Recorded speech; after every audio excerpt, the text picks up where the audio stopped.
پدر با پسر گفت به قهر که تو آدم نشوی جان پدر. حیف آن عمر که ای به سر و پا در ره تربیتت کردم سر.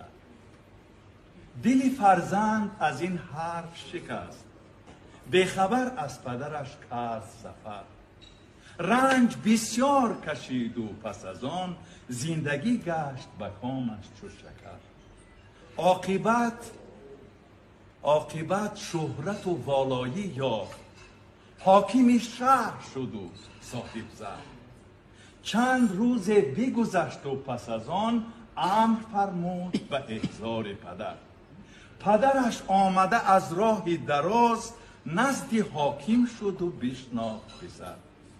پسر از غایت خودخواهی و کبر نظر افکند به سراپای پدر. گفتی که تو آدم نشوی، تو کنون حشمت و جاه هم بنگر. پیر خندید و سرش داد تکان، گفت این نکته برون شد از در. من نگفتم که تو حاکم نشوی، گفتم آدم نشوی.